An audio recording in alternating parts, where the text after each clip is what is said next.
بسم اللہ الرحمن الرحیم اللہم صلی علی سیدنا و مولانا محمد و اصحاب سیدنا و مولانا محمد و بارک وسلم۔ السلام علیکم ورحمۃ اللہ وبرکاتہ۔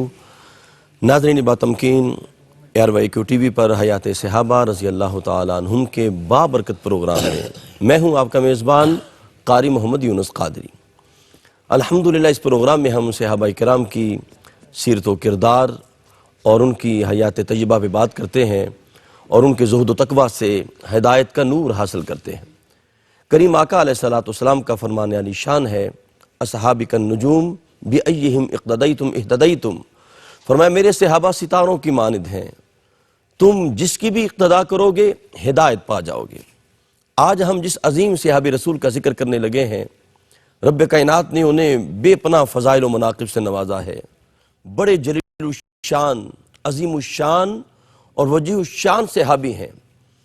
سیدنا معاذ بن جبل رضی اللہ تعالیٰ عنہ، جن کو رب کائنات نے ظاہری حسن بھی عطا کیا تھا اور باطنی حسن سے بھی نوازا تھا۔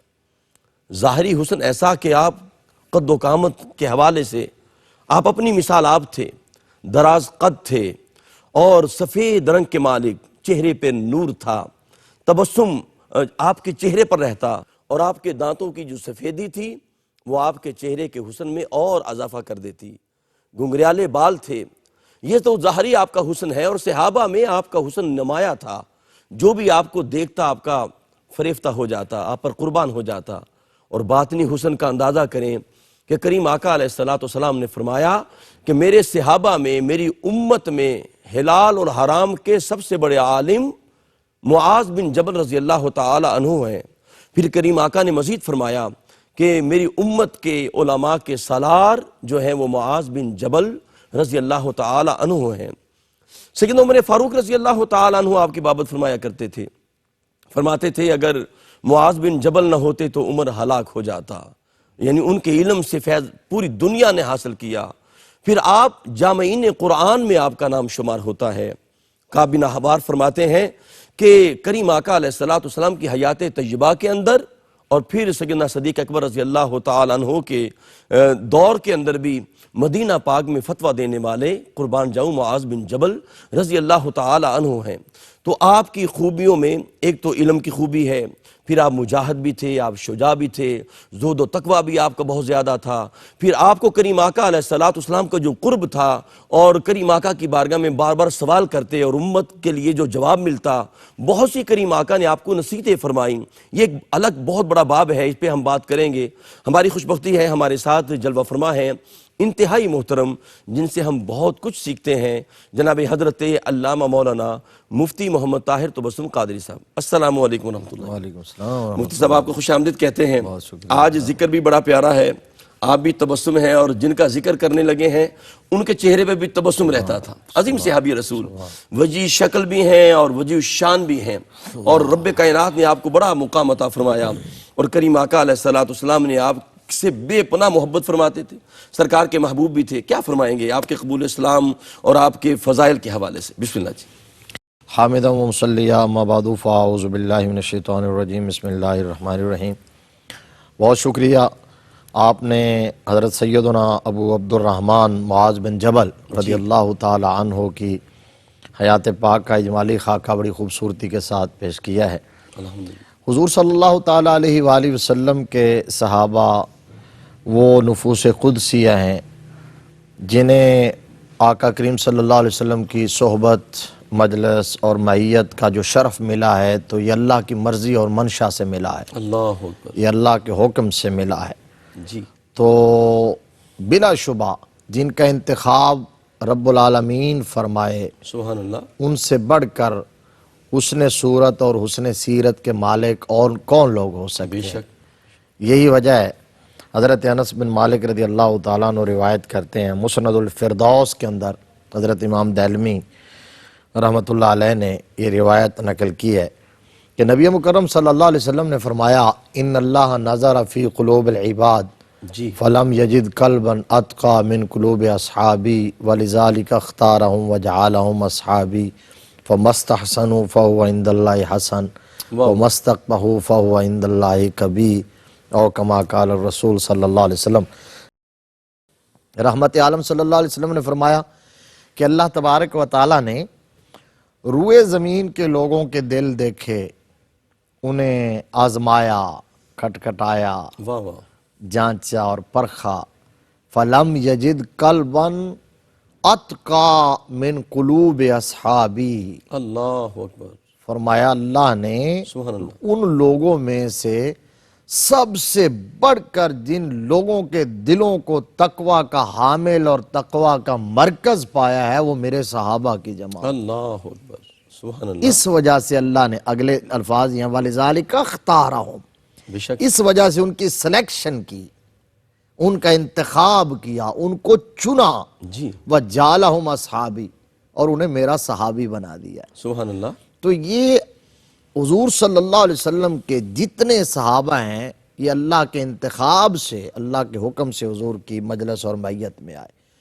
اب پھر انہیں جب نور نبوت کی کرنوں نے منور کیا اور میرے آقا کریم صلی اللہ علیہ وسلم کی صحبت میسر آئی، جی، حضور کی تربیت میں آئے، آقا کی نگاہ ناز میں آئے، حضور صلی اللہ علیہ وسلم کی مجلس میں بیٹھے، حضور کے ہاتھ میں ہاتھ دیا، مصطفیٰ کریم صلی اللہ علیہ وسلم کی بیعت کی، حضور کے مدرسے میں پڑھے، میرے آقا نے ان کا تزکیہ فرمایا، حضور صلی اللہ علیہ وسلم نے انہیں اپنی مبارک زبان سے پڑھایا بھی اور نگاہوں سے پلایا بھی، اللہ اکبر، اور جب پلایا تزکیہ فرمایا ہے تو پھر ان کے اندر وہ جو صلاحیتیں فطرتاً ودیت کی گئی تھیں جی، وہ اس طرح چمک اٹھی ہیں کہ وہ ثریا کی بلندیوں تک پہنچ گئی ہیں، بام عروج تک پہنچ گئی ہیں۔ سبحان اللہ، جس کے اندر جو صلاحیت تھی جب وہ حضور صلی اللہ علیہ وسلم کی نگاہ ناز میں آیا ہے تو میرے آقا نے اس کو بھانپ لیا، جانچ لیا، واہ واہ، اور اسی حوالے سے آقا نے اس پر توجہ کی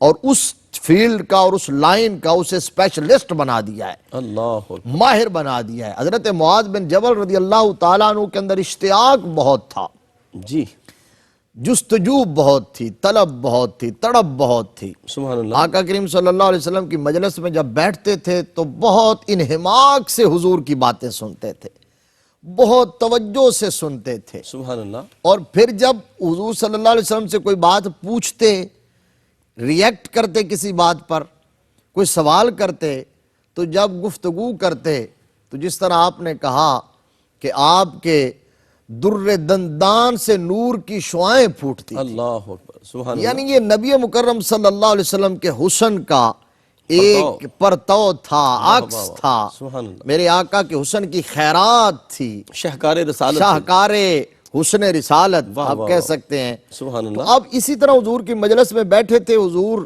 صلی اللہ علیہ وسلم بات کر رہے تھے تو یہ انہوں نے بھی حضور صلی اللہ علیہ وسلم سے سوالات کیے، ہم کلام ہوئے نا، تو میرے آقا کریم صلی اللہ علیہ وسلم نے اچانک حضرت معاذ بن جبل رضی اللہ تعالیٰ عنہ کا ہاتھ پکڑ لیا سبحان اللہ، اور ہاتھ پکڑ کے فرمایا، جوان مجھے تم سے محبت ہے۔ اللہ اکبر، یعنی کیا بات ہے، یہ کیسا جملہ ہے اور کیسا اعزاز ہے سبحان اللہ، کہ صحابہ کے مجمع میں، پوری مجلس میں رحمت عالم صلی اللہ علیہ وسلم محبوب خدا ہیں، اللہ اکبر، جو خدا کی خدائی کے دولہ ہیں، جی، جو مقصود کائنات ہیں، اور جن کے حسن پر جو ہے وہ تو کائنات کے حسین بھی رشک کرتے ہیں، اللہ، جن کے حسن کا عالم یہ ہے سبحان کہ اللہ، حسن یوسف جی، دم عیسیٰ ید ید بیدا داری آنچ خوبہ ہما دارن تو تنہا داری، بے شک، اور وہ کمال حسن حضور ہے جی، کہ گمان نقص جہاں نہیں، یہی پھول خار سے دور ہے، یہی شمع ہے کہ دھواں نہیں۔ اللہ، وہ محبوب کہنے لگے کہ یعنی جن کی اپنی محبت ایمان کی بنیاد اور اصل ہے، حضور کی محبت کے بغیر ایمان کامل نہیں ہو سکتا۔ صحابہ اکرام غلام حضور کے، کلمہ پڑھنے والے، وہ کہیں کہ ہم آپ سے محبت کرتے ہیں، اور نبی رحمت صلی اللہ علیہ وسلم خود فرمائیں کہ لا یؤمن احدکم حتی اکون احب الیہ من والدہ وولدہ والناس اجمعین، جی، تم میں سے کوئی شخص اس وقت تک مومن ہو ہی نہیں سکتا جب تک کہ وہ مجھے اپنے ماں باپ سے، اولاد سے اور پوری کائنات سے زیادہ محبوب نہ رکھے۔ فاروق اعظم کو کہا تھا نبی رحمت صلی اللہ علیہ وسلم نے، عمر کتنی محبت کرتے ہو مجھ سے؟ اللہ تو اکبر، عرض کیا یا رسول اللہ صلی اللہ علیہ وآلہ وسلم بہت محبت کرتا ہوں، فرمایا کتنی؟ جی جی، سبحان عرض اللہ، کیا جی اپنی جان کے سوا ہر چیز سے بڑھ کر پیار کرتا ہوں۔ تو فرمایا عمر نا، بات بنی نہیں ہے، فرمایا اس ذات کی قسم ہے جس کے قبضہ قدرت میں میری جان ہے، کوئی شخص اس وقت تک مومن ہو ہی نہیں سکتا جب تک کہ وہ اپنی جان سے بھی بڑھ کر مجھ سے پیار نہ کرے۔ اللہ اکبر۔ تو فاروق اعظم رضی اللہ تعالیٰ عنہ نے ہاتھ جوڑ دیے، اتھرو بہ نکلے اور عرض کیا آقا پھر پچھلی غلطیاں معاف فرما دیجیے۔ آج کے بعد عمر اللہ رسول کو گواہ بنا کے کہتا ہے واہ واہ کہ آج کے بعد عمر اپنی جان سے بھی بڑھ کر آمنہ کے لال سے پیار کرے گا۔ سبحان اللہ۔ تو ہر ایک یہ کہے کہ میں محبت کرتا ہوں آپ سے یا رسول اللہ، میں محبت کرتا ہوں، میں محبت کرتا ہوں، اس پر بڑی باتیں یاد آ رہی ہیں۔ یہ تو ایسا چیپٹر ہے، جی بے شک۔ لیکن اب اور وہ آقا فرمائیں کہ اے جوان مجھے تم سے محبت ہے، اللہ میں تم سے اکبر۔ محبت کرتا ہوں۔ سبحان اللہ۔ ایک کیسا اعزاز اور کیسا شرف ہے۔ جب یہ کہا نا تو حضرت معاذ بن جبل رضی اللہ تعالیٰ عنہ بھی جواباً فوراً تڑپ کے بولے کہ آقا میں بھی آپ سے غایت درجہ، حد درجہ، بے انتہا پیار کرتا ہوں، واہ واہ واہ۔ اور میرے آقا کائنات کی ہر چیز سے بڑھ کر پیار کرتا ہوں۔ سبحان اللہ۔ میرے آقا مجھے آپ سے ایک لمحہ کے لیے بھی جدا ہونا گوارا نہیں ہے۔ آپ کے روح انور سے، رخ زیبا سے اپنی نظر کا ہٹانا برداشت نہیں ہے۔ واہ واہ واہ۔ تو میرے آقا کریم صلی اللہ علیہ وسلم خوش ہوئے اور آقا کریم صلی اللہ علیہ وسلم نے فرمایا اچھا پھر ایسا کرو جی کہ ہر نماز کے بعد یہ دعا ضرور مانگا کرو، رب اعنی علی ذکرک و شکرک و حسن عبادتک۔ کیا کہنے، یہ دعا مانگا کرو۔ تو عرض کیا یا رسول اللہ میں خود بھی اس کا پابند رہوں گا اور دوسرے لوگوں کو بھی آگاہ کرتا رہوں گا۔ واہ واہ واہ۔ یہ ہیں حضرت معاذ بن جبل رضی کیا اللہ کہنے تعالیٰ۔ مفتی صاحب، کیا خوبصورت آپ نے حضرت معاذ بن جبل رضی اللہ تعالیٰ عنہ کی عظمت کا اظہار کیا ہے۔ ناظرین محترم، یہ دعا جو قبلہ مفتی صاحب نے ابھی بیان کی ہے، اور ہر نماز میں ہم فرائض نماز کے بعد جب یہ دعا پڑھتے ہیں ربنا آتنا فی الدنیا حسنہ وفی الآخرۃ حسنہ وقنا عذاب النار، تو ہر امام یہ دعا پڑھتا ہے اللہم اعنا علی ذکرک و شکرک و حسن عبادتک۔ یہ دعا بھی ہمیں ملی ہے تو معاذ بن جبل کے توسل سے ملی ہے۔ اپنے قلب و روح کو ذکر مصطفیٰ سے معطر رکھیں۔ ملاقات کرتے ہیں ایک مختصر وقفے کے بعد۔ السلام علیکم ورحمۃ اللہ وبرکاتہ۔ ناظرین محترم، حیات صحابہ رضی اللہ تعالیٰ عنہم کے بابرکت پروگرام میں آپ شامل ہیں اور بڑا ہی بابرکت ذکر ہو رہا ہے۔ اس عظیم صحابی کا ذکر ہو رہا ہے جسے کریم آقا خود فرمائیں کہ اے معاذ بن جبل تم سے صرف میں ہی نہیں تمہیں چاہتا بلکہ میرا خدا بھی تمہیں چاہتا ہے، اور جناب جس کو رب کائنات نے حسن سے بھی نوازا ہے۔ ناظرین محترم، عبداللہ بن قیس سکونی علیہ رحمت بیان کرتے ہیں، فرماتے ہیں کہ میں شہر حمص کے اندر موجود تھا اور اس کی جامع مسجد میں میرا جانا ہوا تو میں نے دیکھا ایک بہت بڑا اجتماع ہے اور بڑے بڑے لوگ آپ کی بارگاہ میں حاضر ہیں، اور ایک نورانی چہرہ ہے اور گھنگریالے بال ہیں، چہرے سے نور نکل رہا ہے، اس کی دانتوں سے بھی موتی ٹپک رہے ہیں۔ وہ کہتے ہیں میں نے دیکھا کہ اس کے بولنے میں ایسی تاثیر ہے، وہ بولتا ہے تو اس کی گفتگو دلوں میں اتر رہی ہے۔ جب میں اس کے قریب ہوا تو اس کی آواز کا جادو میرے دل میں داخل ہوا اور میں بھی اس کا شیدائی ہو گیا۔ میں نے لوگوں سے پوچھا یہ کون ہے کہ جس کا چہرہ اتنا حسین ہے، جس کی آواز اتنی میٹھی ہے، جس کے بولنے میں اتنا پیار ہے؟ لوگوں نے کہا یہ معاذ بن جبل رضی اللہ تعالی عنہ ہے۔ مفتی صاحب کیا حسین ذکر ہے، بڑا لطف آ رہا ہے۔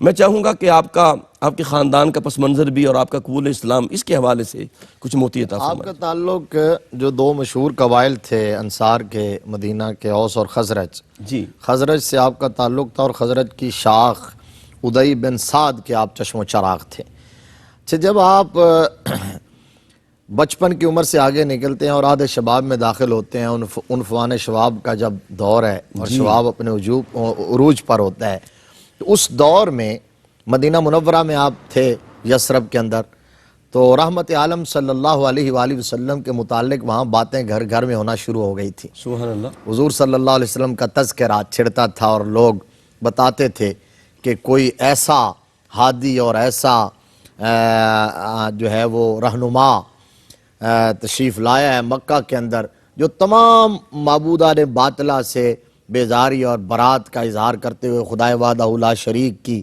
توحید اور اس کی عبادت کی طرف دعوت دیتا اور بلاتا ہے۔ جی تو چونکہ حضرت معاذ بن جبل رضی اللہ تعالی عنہ سلیم الفطرت تھے، صحیح، یہی وجہ ہے کہ میرے آقا کریم صلی اللہ علیہ وسلم نے یوں انتخاب کیا اور اس قدر نوازا کہ آپ کا بچپن، لڑکپن، جوانی اتنی پاکیزہ تھی، سلیم الفطرت تھے آپ، تو آپ جب یہ سنتے نا تو بے قرار ہوتے اور مضطرب ہوتے، اللہ اکبر، اور اس لمحے کے لیے ایسے وارفتگی کے ساتھ انتظار کرتے کہ کب وہ لمحہ آئے جب مجھے اس ہادی برحق کے ہاتھوں میں ہاتھ دینے کا موقع مل جائے۔ سبحان اللہ، یہ اس انتظار میں رہنے لگے، اور پھر وہ وقت آیا جب نبوت کے 12ویں سال نبی رحمت صلی اللہ علیہ وسلم نے اسلام کے معلم اول حضرت مصعب بن عمیر رضی اللہ تعالیٰ عنہ کی ڈپٹی لگا کے آپ کو مامور فرمایا مدینہ المنورہ کے اندر۔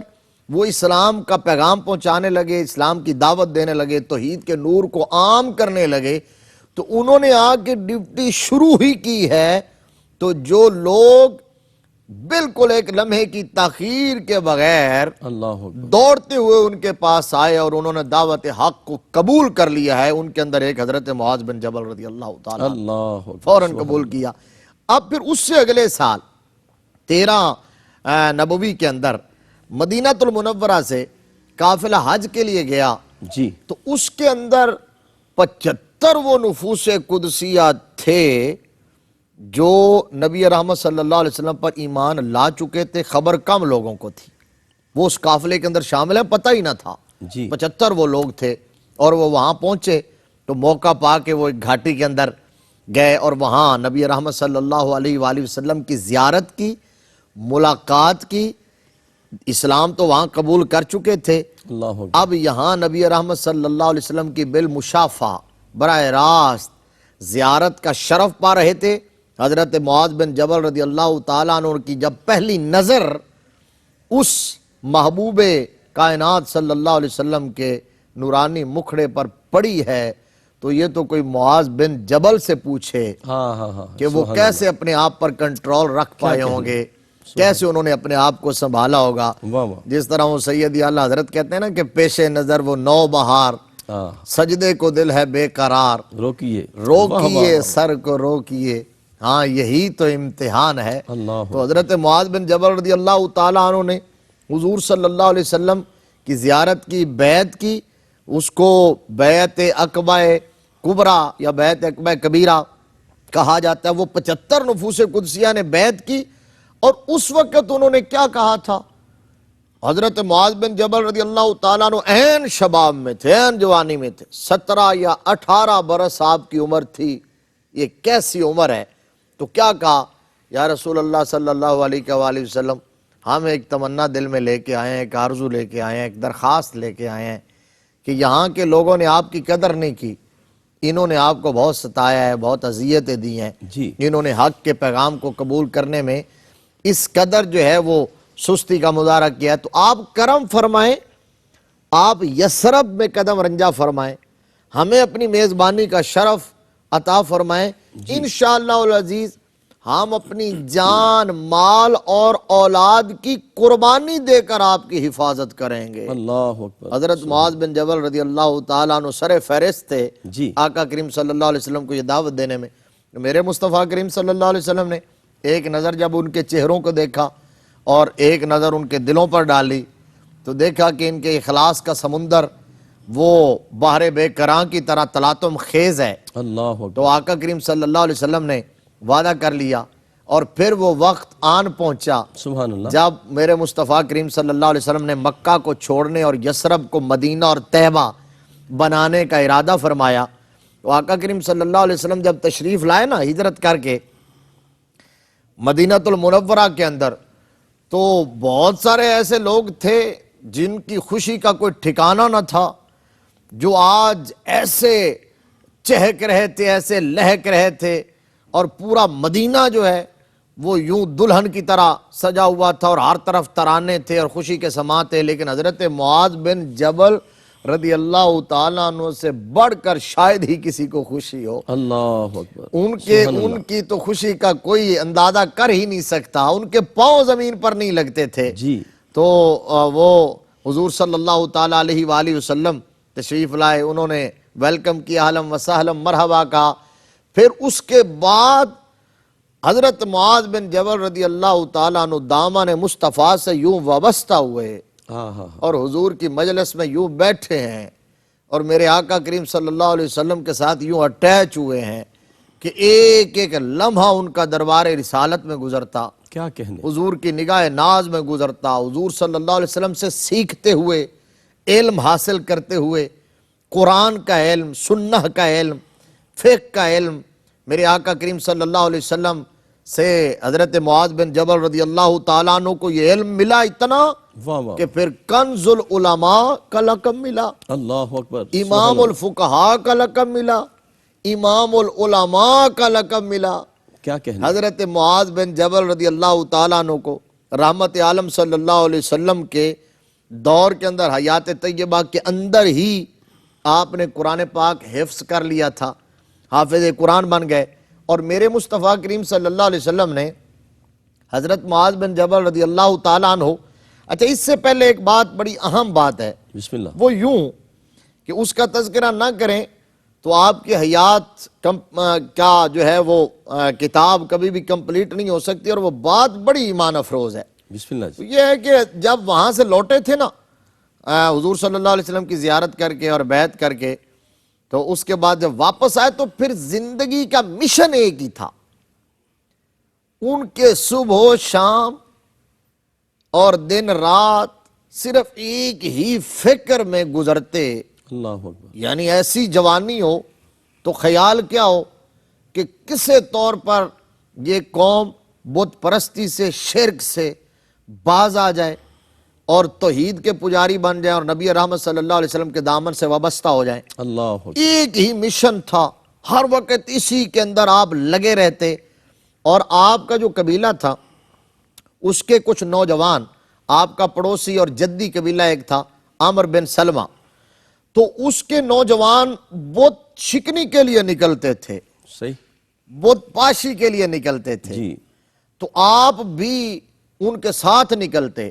اور اسی قبیلے کا بنو سلمہ کا ایک رئیس تھا عامر بن جمو، اس نے ایک لکڑی کا بت تراش رکھا تھا اور اسے بتوں کی پرستش سے بہت شغف تھا، بڑی وہ عقیدت سے اس بت کی پوجا کیا کرتا تھا صبح اور شام۔ تو اب انہوں نے ترکیب کیا سوچی کہ اس کو کیسے سمجھایا جائے، کہ کون سی حکمت اور کون سا انداز اپنایا جائے۔ حضرت معاذ بن جبل بھی ان نوجوانوں کے دستے میں شامل ہیں، اور کرتے کیا ہیں کہ جب وہ ادھر ادھر ہوتا ہے نا، جی، تو اس لکڑی سے گھڑے ہوئے تراشے ہوئے بت کو اٹھا کر لے جا کر کوڑے کرکٹ کے ڈھیر کے اوپر پھینک دیتے ہیں، گندگی میں پھینک دیتے ہیں۔ اب وہ وہاں جاتا ہے، جب دیکھتا ہے کہ میرا معبود نہیں ہے، میرا خدا نہیں ہے، تو وہ ڈھونڈنے کے لیے نکلتا ہے، تو وہاں سے اٹھا کے لاتا ہے اور پھر اس کو غسل دیتا ہے، صاف کرتا ہے اور پھر اس کی پوجا شروع کر دیتا ہے۔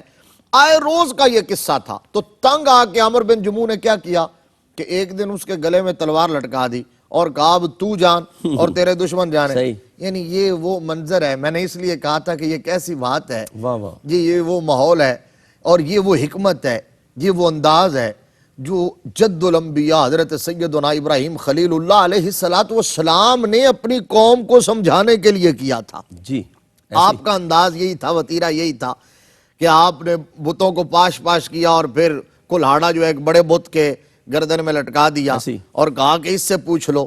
یہ حکیمانہ انداز تھا۔ اور پھر آپ بت کو مٹی کے ان بتوں کو لے جا کر پانی کے اوپر رکھ کے کہتے تھے کہ پیو، حضرت ابراہیم علیہ السلام۔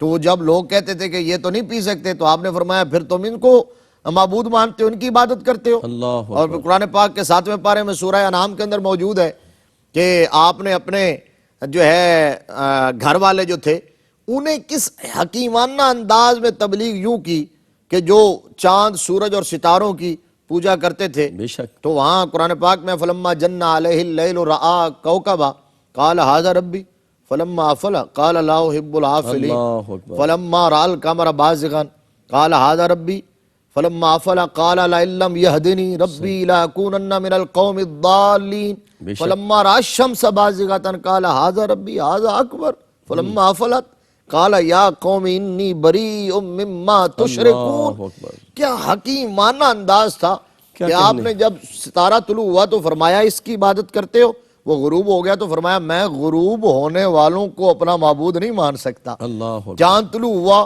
کہا اس کی عبادت کرتے ہو، وہ غروب ہوا تو فرمایا میرا رب وہ ہے جو کبھی غروب نہیں ہوتا، طلوع و غروب سے پاک ہے، وہ ازل سے ہے ابد تک رہے گا۔ وہ ہر ابتدا سے پہلے ہے، ہر انتہا کے بعد ہے، ازلی ہے، ابدی ہے، سورج طلوع ہوا۔ تو یہی انداز آپ نے حکیمانہ جو وہاں اپنایا۔ اچھا وہ تلوار لٹکا کے چلا گیا تو انہوں نے کیا کیا، اس بت کو تلوار سمیت اٹھایا اور ایک کتے کے ساتھ باندھ کر کنویں کے اندر لٹکا دیا۔ اللہ اچھا وہ ڈھونڈتا ڈھونڈتا جب وہاں پہنچا، اس نے تلوار سمیت اپنے خدا کو جب کنویں میں لٹکا ہوا دیکھا نا، تو پھر اس کے دل میں نفرت پیدا ہو گئی۔ یہ وہ بات تھی جس کے لیے وہ یہ سارا کام کر رہے تھے۔ جی اس کے اندر سے آواز آئی کہ جو اپنی حفاظت نہیں کر سکتا، اپنے آپ کو بچا نہیں سکتا تلوار ہونے کے کیا باوجود، کہنے، واہ واہ وہ مفتی صاحب۔ معبود کیسے ہو سکتا ہے، وہ خدا کیسے ہو سکتا ہے؟ تو اس کے دل کی دنیا ہی بدل گئی، وہ واپس پلٹا۔ تو راستے میں ایک مسلمان سے ملاقات ہوگی، اس نے اترا ہوا چہرہ دیکھا تو کہا پریشان ہوں کسی بات میں؟ تو کہا کہ بس میں پریشان ہوں، میں نے بتوں سے بیزاری کا اظہار کر دیا ہے۔ اس نے کہا کہ آؤ پھر میں تمہیں اس وادی میں لے چلتا ہوں کیا کہنے، جس وادی میں ہر پریشانی آسانی میں تبدیل ہو جاتی ہے، ہر دکھ سکھ میں تبدیل ہو جاتا ہے، ہر اندھیرا اجالوں میں تبدیل کیا ہو جاتا کہنے، ہے۔ کیا کہنے۔ ناظرین کرام، کیا حسین انداز تھا صحابہ کرام کا، حکمت اموز، اور جناب کس انداز سے لوگوں کو وہ راہ راست پہ لاتے۔ امام علی مقام دونوں حسنین کریمین جلوہ فرما ہیں، اور ایک بزرگ نے وضو کیا، وضو ٹھیک نہیں کیا تھا، تو انہوں نے کہا بابا جی ذرا ہمارا وضو دیکھیں۔ تو دونوں شہزادوں نے وضو کیا، آپ دیکھیں ہم میں بہتر کون کر رہا ہے؟ تو آپ نے فرمایا بیٹا بات یہ ہے، آپ دونوں کا وضو ٹھیک ہے، میرا ہی غلط تھا۔ یہ ہوتا ہے انداز سمجھانے کا۔ اپنے قلب و روح کو ذکر مصطفیٰ سے معطر رکھیں۔ ملاقات کرتے ہیں ایک مختصر وقفے کے بعد۔ السلام علیکم ورحمۃ اللہ وبرکاتہ۔ ناظرین محترم، حیات صحابہ رضی اللہ تعالیٰ عنہم کے بابرکت پروگرام میں آپ شامل ہیں، اور ہمارے ساتھ انتہائی محترم قبلہ حضور حضرت علامہ مولانا مفتی محمد طاہر تبسم صاحب۔ بڑا خوبصورت انداز اور میٹھا انداز ہے، دلوں میں اترنے والی آپ کی گفتگو، ہمارے ساتھ تشریف فرما ہے۔ سیدنا معاذ بن جبل رضی اللہ تعالیٰ عنہ کا حسین ذکر جاری ہے۔ کیا قرب مصطفیٰ تھا آپ کو، کوئی لمحہ کو خالی نہیں ہے۔ جب دار اسلام میں داخل ہوئے، ہر غزوہ میں ساتھ ہیں، ہر ملاقات میں ساتھ ہیں، جلوت میں، خلوت میں، اور کوئی موقع ہاتھ سے جانے نہیں دیتے کہ میں دین سیکھ لوں، سرکار کی بارگاہ سے علم حاصل کر لوں۔ دروازے مصطفیٰ پہ ایک مرتبہ تشریف لائے اور کریم آقا کے دروازے پہ کھڑے ہیں، اور دروازہ کھلتا ہے، میرے آقا جلوہ فرما ہوتے ہیں۔ ناظرین محترم، اس کو بہت ایزی نہ لیں، ذرا آپ دیکھیں کیا خوبصورت منظر ہے کہ دروازہ مصطفیٰ ہے اور میرے آقا جلوہ فرما ہے۔ سبحان اللہ، میرے آقا کا دروازہ ہے اور اس دروازے پہ کھڑے ہیں، اور میرے آقا کے دروازے پہ جو آتا ہے وہ تو جنت کے دروازے میں چلا جاتا ہے۔ تو کریم آقا نے فرمایا معاذ تو میرے دروازے پہ کھڑا ہے، یا رسول اللہ دین سیکھنے آیا ہوں۔ فرمایا میں تمہیں جنت کا دروازہ نہ بتاؤں؟ یا رسول اللہ جنت کا دروازہ کیا ہے؟ فرمایا لا حول ولا قوت الا باللہ، پڑھ لیا کرو یہ جنت کا دروازہ ہے۔ مفتی صاحب آپ نے بڑی خوبصورت بات بیان فرمائی کہ آپ ان لوگوں میں شمار تھے جنہوں نے قرآن پاک کو جمع کیا، اور آپ نے قرآن پاک حفظ بھی کیا۔ آج کے دور میں ایک نئی بات سامنے آتی ہے، لوگ کہتے ہیں قرآن سمجھنے کے لیے ہے، حفظ کرنا ضروری نہیں۔ اس پہ آپ کیا کہیں گے جی؟ بڑا اہم سوال ہے، آج کے دور کی ضرورت ہے۔ بہت سارے فتنے ہیں جن میں سے ایک یہ بھی ہے کہ ہر بات کو مشکوک کر دیا جائے اور تشکیک پیدا کرنے کی کوشش کی جائے۔ دیکھیے ایک تو بات یہ ہے کہ یہ بات اپنی جگہ مسلم ہے کہ قرآن پاک کا نزول اس لیے ہے کہ قرآن پاک کو سمجھا جائے۔ جی، وہ کتاب ثواب سے زیادہ کتاب انقلاب ہے، اور ایک ضابطہ حیات ہے، اور مسلمانوں کے لیے آئین ہے۔ وہ حضرت علامہ اقبال نے کہا کہ کتاب زندہ قرآن حکیم، حکمت او لا یزال است و قدیم، نو انصارا پیام آخری، حامل او رحمت للعالمین۔ سبحان اللہ۔ یعنی اقبال نے کہا کہ اس کتاب کا فکر اور فلسفہ اور پیغام وہ صبح قیامت تک زندہ و تبندہ ہے، یہ آؤٹ ڈیٹ کبھی بھی نہیں ہوتا، یہ اپ ڈیٹ رہے گا ہر گزرنے والے لمحے کے ساتھ۔ اور انسانیت کے نام یہ کائنات کے خالق کا آخری پیغام ہے، لہذا اس کو سمجھ کر اس پر عمل پیرا ہو کر ہی انسان اپنی منزل مراد کو پہنچ سکتا ہے، اور مسلمان خاص طور پر وہ فلاح پا سکتے ہیں، اس میں تو دوسری رائے نہیں ہے۔ لیکن اس کی آڑ لے کر یہ کہنا کہ حفظ قرآن غیر ضروری ہے، قرآن پاک کو یاد کرنا، اس میں بچوں کی محنت ضائع ہوتی ہے اور ٹائم ضائع ہوتی ہے، یہ بات بھی اتنی ہی غیر ضروری ہے اور اتنی ہی فضول ہے۔ صحیح، جتنے لوگ کہتے ہیں کہ قرآن پاک کو حفظ کرنا غیر ضروری ہے، یہ بات بھی اتنی ہی غیر ضروری ہے۔ صحیح، اس لیے کہ امت کا تعامل اس پر گواہ ہے۔ نبی رحمت صلی اللہ علیہ وسلم کے دور سے لے کر آج کے اس دور تک ہر زمانے میں، ہر دور کے اندر امت نے حفظ قرآن کو سعادت سمجھا، بے شک، اور ہر دور کے اندر حفاظ کی اتنی بڑی تعداد رہی ہے۔ نبی رحمت صلی اللہ علیہ وسلم نے خود قرآن پاک نہ صرف حفظ فرمایا بلکہ اپنے صحابہ اکرام کو خود یاد کروایا۔ اور ہم یمامہ کی بات کئی بار کرتے ہیں، جی تو جنگ یمامہ جو عقیدہ ختم نبوت کے حوالے سے مارکا لڑا گیا، اس کے اندر حضور صلی اللہ علیہ وسلم کے 1200 صحابہ نے جام شہادت نوش کیا، جن میں 700 حافظ قرآن صحابہ تھے، حافظ قرآن صحابہ تھے، اور بڑے بڑے جتنے صحابہ تھے خلفائے راشدین سمیت جو جلیل القدر صحابہ ہیں، وہ سارے کے سارے قرآن کے حافظ تھے اور قرآن کے قاری تھے۔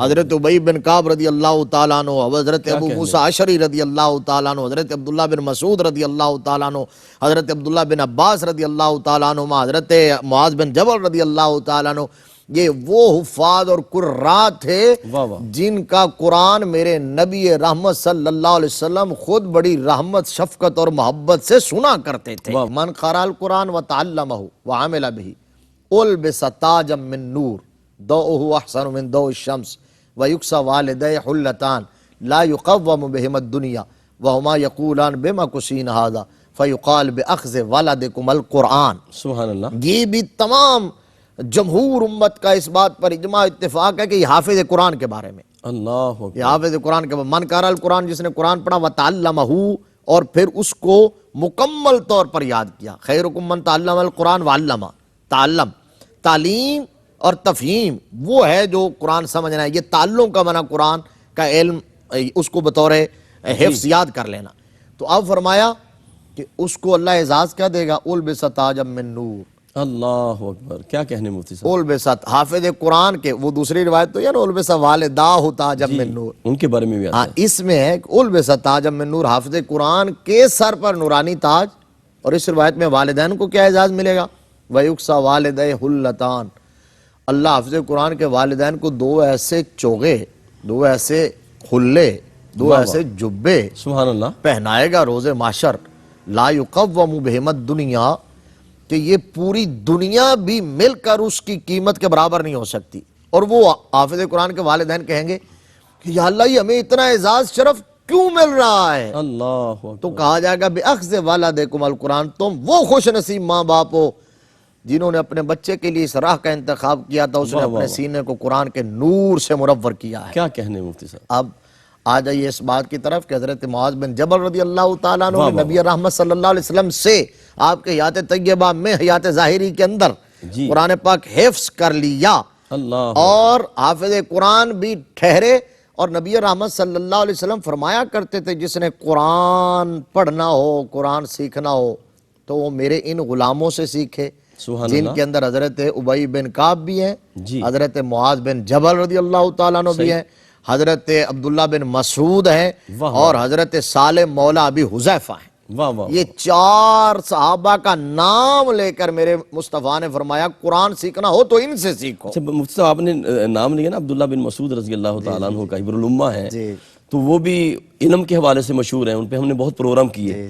تو کریم آقا علیہ السلام نے جب ان کی مواخات کی تو مزاج جو ان کا علم کا تھا ان کا بھی تھا، دونوں کو مواخاتی بھائی بنایا۔ کیا اہم بات آپ نے کی ہے کہ مواخات میں دونوں کے مزاج کو رشتہ مواخات میں اسی لیے پرویا کہ حضور جانتے تھے کہ دونوں علم کے رسیاں ہیں، ہاں ہاں اللہ اکبر، دونوں علم کی شمعیں ہیں، کیا کہنے، جو علم کے پیچھے پگھل جاتی ہیں۔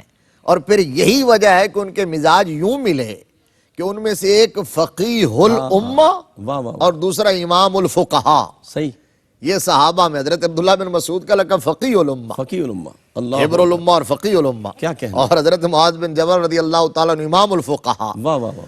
اب اور حضور صلی اللہ علیہ وسلم نے حضرت معاذ بن جبل کے سینے کو علم کے نور سے اس قدر منور کیا تھا کہ یہی وجہ ہے واہ واہ واہ، کہ آقا کریم صلی اللہ علیہ وسلم نے بنو سلمہ جو قبیلہ تھا، ان کا ہم نے ابھی ذکر کیا، جی تو ان کے محلے کا، ان کی مسجد کا امام حضرت معاذ بن جبل کو مقرر کیا. اور کیوں کیا بھلا؟ جی بسم اللہ. کیونکہ روایات میں موجود ہے رحمت عالم صلی اللہ علیہ وسلم نے جو کرائیٹیریا بنایا اور مقرر فرمایا امام کے لیے ترجیحی بنیادوں پر کون سے اوصاف ہونے چاہیے، تو فرمایا پہلا یہ ہے کہ جس کو کتاب اللہ کا زیادہ علم ہو، اگر اس میں برابر ہو تو پھر جس کو سنت کا زیادہ علم ہو، سبحان اللہ، یہ بھی بڑا ہم مسئلہ بیان کر اس رہے میں بھی اگر زیادہ برابر ہو. اب فقہاء نے کچھ ترتیب میں اور بھی چیزیں رکھی ہیں لیکن یہ روایات میں موجود ہے. اور پھر فرمایا کہ صحابہ میں اگر کتاب کے علم میں بھی برابر ہو، سنت کے علم میں بھی برابر ہو، تو پھر جس کو سبقت فی الہجرت حاصل ہو. اللہ اکبر. تو اگر ہجرت میں بھی وہ برابر ہو، کہ ایسے صحابہ دو چار ہیں کہ جنہوں نے برابر ہجرت کی ہو، تو پھر جس کی عمر زیادہ ہو. جی اب نبی رحمت صلی اللہ علیہ وسلم نے حضرت معاذ بن جبل کو جو امام مقرر کیا، تو آپ دیکھ لیجئے کہ عمر بھی آپ کی زیادہ نہیں تھی، آپ سے زیادہ عمر والے اس وقت صحابہ موجود تھے، اللہ اکبر. اور ہجرت تو آپ مہاجر تھے ہی نہیں، صحیح. آپ تو انصار تھے. تو آپ دیکھ لیجئے آپ کو امام مقرر کیے جانے کی ایک ہی وجہ نظر آتی ہے کہ اس وقت جو صحابہ موجود تھے ان میں کتاب و سنہ کا جتنا علم اللہ اکبر. حضرت معاذ بن جبل رضی اللہ تعالیٰ عنہ کے پاس تھا، کسی اور کے پاس نہیں. واہ واہ. اور خیرکم پھر من تعلم القرآن. خیرکم من تعلم القرآن وعلمہ، یہ بنیاد تھی. یہ بنیاد ہے. واہ واہ. اچھا پھر ایک اور بات یہ ہے کہ وہاں جب امام بنے تو وہاں آپ نے ایک دفعہ عشاء کی نماز پڑھائی. یہ بھی بڑا سبق آموز واقعہ ہے، جس کے اندر بڑا ہمارے لیے، آج کے ائمہ کے لیے، خطباء کے لیے، واعظین کے لیے، دین کے ذمہ داروں کے لیے جو دین کا پیغام پہنچانا چاہتے ہیں، ان کے لیے بڑا سبق. ادعو الی سبیل ربک بالحکمہ والموعظۃ الحسنہ، یہ اس کے پیش نظر بہت بڑا سبق. آپ نے عشاء کی نماز پڑھائی اور نماز کے اندر چونکہ قرآن سے آپ کو بہت شغف تھا، بڑی محبت تھی، تو آپ نے سورہ بقرہ کی تلاوت شروع کر دی عشاء کی نماز. اللہ اکبر. تو ایک شخص تھا جو محنت مزدوری کرتا تھا، عمر بھی کافی زیادہ تھی، تو اس نے نماز توڑی اور جا کے اپنی نماز الگ پڑھ لی. نماز پڑھ لی تو اس کے بعد چلا گیا. تو حضرت معاذ بن جبل رضی اللہ تعالیٰ عنہ کو علم ہوا تو آپ نے فرمایا کہ یہ شخص منافق ہو گیا ہے. جماعت چھوڑ دی نا، صحیح. تو جماعت چھوڑ دی تو یہ تو منافق ہو گئے. اب انہیں جب پتہ چلا نا تو انہیں بڑا رنج ہوا کہ یہ مجھے کیا کہہ دیا ہے حضرت معاذ بن جبل رضی اللہ تعالیٰ. اللہ اکبر. تو وہ نبی رحمت صلی اللہ علیہ وآلہ وسلم کی خدمت میں حاضر ہو گئے اور انہوں نے آ کے کیس دائر کر دیا، سرکار کی بارگاہ میں عرض کیا، آقا یہ ماجرا ہوا ہے کہ ہم مزدور لوگ ہیں، ہاتھ سے محنت کرتے ہیں، مشقت کرتے ہیں، اونٹوں پہ پانی ہم جو ہے وہ سپلائی کرتے ہیں، سارے دن کی تھکاوٹ اور عشاء کی نماز کے لیے حاضر ہوئے تو انہوں نے سورہ بقرہ کی تلاوت شروع کر دی. تو میرے اندر اتنی سکت نہ تھی، اتنی ہمت نہ تھی، میں نے الگ سے نماز پڑھی. تو معاذ بن جبل نے یہ کہا ہے کہ یہ منافق ہو گیا ہے. تو آپ فرمائیے کیا حکم ہے؟ نبی رحمت صلی اللہ علیہ وسلم نے حضرت معاذ بن جبل کو طلب فرمایا اور طلب فرما کے 3 دفعہ یہ جملہ فرمایا، جی جی. افتان انت، فرمایا کیا تم لوگوں کو آزمائش میں مبتلا کرتے ہو؟ اللہ اکبر. فرمایا نہ، میرے آقا کریم صلی اللہ علیہ وسلم نے تمہارے پیچھے بوڑھے بھی ہوتے ہیں، کمزور بھی ہوتے ہیں، مزدور بھی ہوتے ہیں، ان کا خیال کیا کرو. واہ واہ. فرمایا والشمس وضحاہا اور سبح اسم ربک الاعلی، اس جیسی صورتیں پڑھ لیا کرو تاکہ لوگوں کے لیے آسانی ہو. ہمارے لیے اس کے اندر کتنا بڑا سامان موجود ہے. مفتی صاحب بہت خوبصورت. اور یہ بھی مفتی صاحب آخری بات جو آپ نے بڑی خوبصورت کہی، ادھر مدینہ پاک میں میرے آقا امامت کر رہے ہیں تو بنو سلمہ میں معاذ بن جبل امامت کر رہے ہیں. یہ بھی ایک بہت خوبصورت بات ہے. ناظرین محترم، آخری جملہ عبداللہ بن مسعود رضی اللہ تعالیٰ فرمایا کرتے تھے، فرماتے تھے کہ علم کی، آپ کی علمی شان بیان کرتے ہوئے فرماتے تھے کہ معاذ بن جبل ایک فرد کا نام نہیں ہے بلکہ پوری امت کا نام ہے. اپنے میزبان قاری محمد یونس قادری کو اجازت دیجیے. السلام علیکم ورحمۃ اللہ وبرکاتہ.